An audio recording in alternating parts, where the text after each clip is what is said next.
क्या आप भूल गए वो दिन जब होती थी हमारे भारतीय बहन बेटियों पर दिन दहाड़े अत्याचार? क्या आप भूल गए वो दिन जब मां के गोद से छीन कर लिया जाता था बच्चों का जान? आइए आज हम सुनते हैं उस वक्त की कहानी जब अंग्रेजों ने किया था हमारे भारत में शासन। लेकिन आपसे मेरा एक रिक्वेस्ट है, अगर आप इंडिया से हो तो चैनल को जरूर सब्सक्राइब करें। दोस्तों, आज जब कई भी अंग्रेज भारत आता है उसे हमारे भारतीय कुछ बेशरम लोग बाप मानने लग जाते हैं। क्या आपको पता है इन लोगों ने हमारे पूर्वजों के साथ किया था? सुन लो अक्कल के अंधे।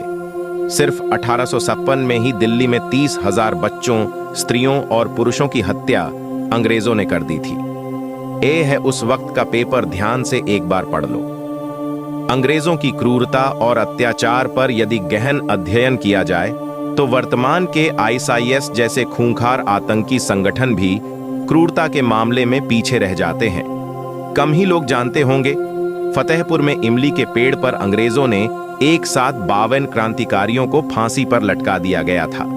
उस वक्त अंग्रेजों के सैन्य अधिकारियों को मुकदमा करने और फांसी देने का पूर्ण अधिकार प्राप्त था, जिसका वह मनमाना उपयोग करते थे।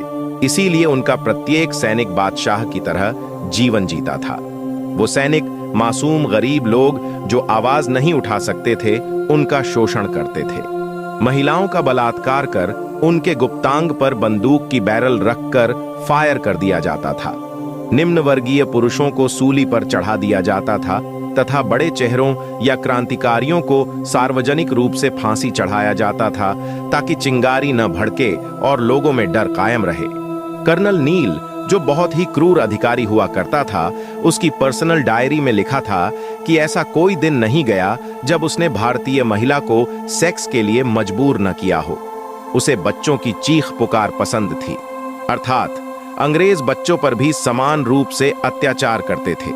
किसान जो भुगतान नहीं कर पाते थे उन्हें कील जड़े चमड़े के कोड़े से पीटा जाता था। वसूली के नाम पर उनकी बहन बेटियों को निर्वस्त्र करके नग्न मार्च कराया जाता था और उनके स्तनों को चिमटे से खींचा जाता था तथा अमानवीय और क्रूर तरीके से उनका बलात्कार किया जाता था। अंग्रेजों द्वारा बड़े शहरों में 350 से अधिक वैश्यवृत्ति के लिए कोठे बनाए गए और मजबूर भारतीय बहन बेटियों को सेक्स स्लेव बनाया गया। महिलाओं पर किए गए अत्याचारों को भारत में ब्रिटिश प्रत्यारोपित राजनेताओं और कम्युनिस्ट इतिहासकारों ने बड़ी चालाकी से कब्र में डाल दिया। यह इमली का पेड़ तथा स्मारक उत्तर प्रदेश के फतेहपुर जिले के बिंदकी तहसील की मुगल रोड पर स्थित है। लोगों का मानना है कि नरसंहार के बाद इस पेड़ का विकास बंद हो गया। इमली के इस पेड़ को बावनी पेड़ भी बोला जाता है। हुआ ये था कि अंग्रेजों की मनमानी से तंग आकर जोधा सिंह अटैया के मन में स्वतंत्रता की आग जल गई। उनका संबंध तात्या टोपे से बना हुआ था। उन्होंने महमूदपुर गांव में एक अंग्रेज अधिकारी और सिपाही को उस समय जलाकर मार दिया जब वो दोनों एक घर में महिला का बलात्कार कर रहे थे। जोधा सिंह की योजना अचूक थी। उन्होंने गुरिल्ला युद्ध प्रणाली का सहारा लिया और कर्नल पावेल को मार दिया। इसके बाद अंग्रेजों ने एक क्रूर और नीच कर्नल नील के नेतृत्व में सेना की नई खेप भेज दी। हमारे देश का दुर्भाग्य यह रहा है कि यहाँ वीरों से अधिक देशद्रोही पनपते रहे हैं।